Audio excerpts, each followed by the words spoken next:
Welcome back to a Video Nation movie review, this time Anaconda, 2025?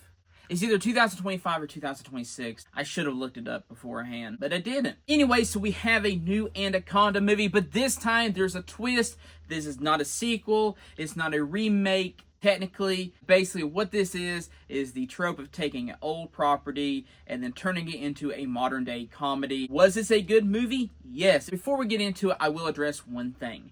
This movie has a lot of profanity. It didn't need those words to enhance it. Like, you can take those words out and the movie will still be just as funny, if not funnier. So that's why for this movie, keep this in mind, this is a prime candidate for VidAngel, just primarily for the language of it. Also, there's some violence. It's Anaconda. Regardless, let's get into the characters. Basically, the two main characters is Paul Rudd and Jack Black. They are basically Paul Rudd and Jack Black. I mean, Jack Black's a little bit more naive, a little bit more gullible. We'll address that later. And Paul Rudd's a little bit more he's a little bit like if Paul Rudd was just kind of on edge. But they steal the show. Every time they're on screen, you're laughing. And the emotional depth they surprisingly bring. They chose this idea, and it's in the trailers. We're going to remake a movie we loved as kids, Anaconda, and that's why they're there. The story with them is great, and they're friends, and we'll talk about them more in the spoiler part.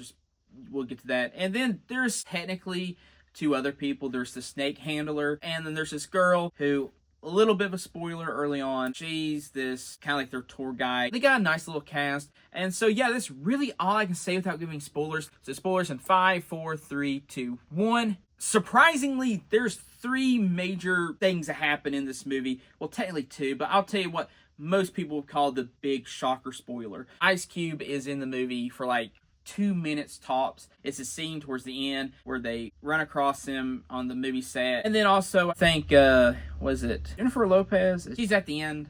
Fun fact, I've never seen the first Anaconda, really. I've seen clips, but I've never seen Anaconda, the first one. The other major spoiler is this. In the movie, Paul Rudd's character is an actor struggling in Hollywood. He's just doing some small roles, and he's really terrible because he wants to be like the main dude. So every role he gets, he kind of overdoes it. And he gets this idea by seeing the Anaconda poster that we're going to remake Anaconda. So logically, you just can't do that. There's licensing issues. Well, good news, he goes to his friends. He's like, by the way, I was working with this woman and she somehow had the rights to Anaconda, and she gave him the rights to remake it. They're getting their money. It's all on budget. It's going to be a low-budget film. I'm thinking to myself, there's no way you have the rights to Anaconda. Spoiler, he doesn't have the rights to Anaconda, because we see there's this boat coming through, and they're shooting a movie, and Jack Black's character goes, what are y'all doing?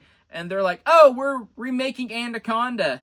And he's like, what? Yeah, it turns out Paul Rudd lied. He wanted his friends together. And it really shows how gullible the friends were, or how desperate they were to be together or to do something they've always wanted to do, because they didn't ask to see the papers. They didn't ask, like, let's get a lawyer and make sure we can do this. If you owned the rights to Anaconda, you would go to a studio and say, hey, studio, I have the rights to Anaconda. Let's make this thing. And then the other spoiler that actually got me. Remember I told you about the girl that's kind of like their tour guide? She's on the run from the cartel, gets on the boat. She steals the boat, technically. And she's, making friends with them. They actually start putting her in the movie, and Rudd's a little bit jealous. And him and this one girl that's the friend, they're jealous because Jack Black's writing so many good things for her. It comes to this scene where they get trapped by the cartel. Paul Rudd's going to come save them because he got separated.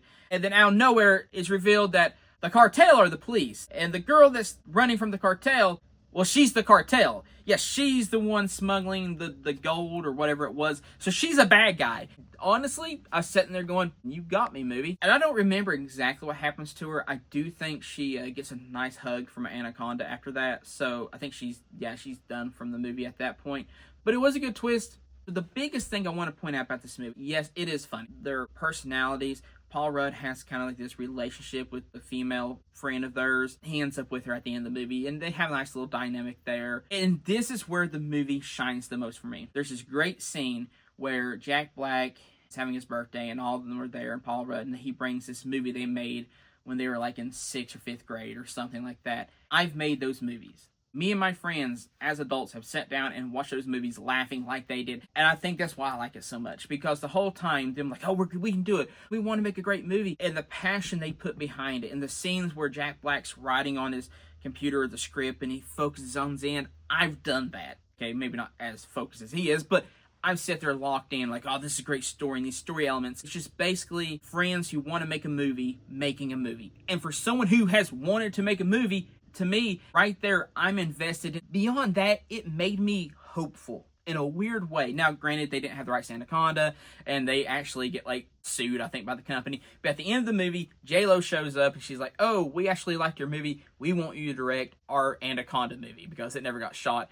And so, in a way, it works. You know, it went the wrong way around it. And it makes me just think, as someone who makes YouTube videos, has the desire to go on and want to make movies one day, who wants to make things of entertainment, how can I not be interested in it? So all in all, Video Nation's decided it's a solid movie, super fun. And I know what you're thinking, Gabe, you're a preacher. How can you endorse a movie that has so much profanity and cusses? When I review movies, I go through it through the lens of all movies are going to have issues. So if I was doing it from a strict Christian standard, then sorry, all movies would probably be banned because they all have negativity in them. I'm going through the lens of you can use something like VidAngel and other technology to take the bad things out. So if you can take those things out, then I'm viewing the movie at that point. By the way, if they ever make a second one, I really want them to focus on Anaconda 2. And that's the movie I've watched, like, as much as they have watched Anaconda. That was me with Anaconda 2. That's the movie I personally watched. So tell me, what Anaconda movie did you grow up with, or did you ever see Anaconda? And did you see this new Anaconda? Were you happy? Were you disappointed? Whatever it is, comment below, and I'll see y'all next time.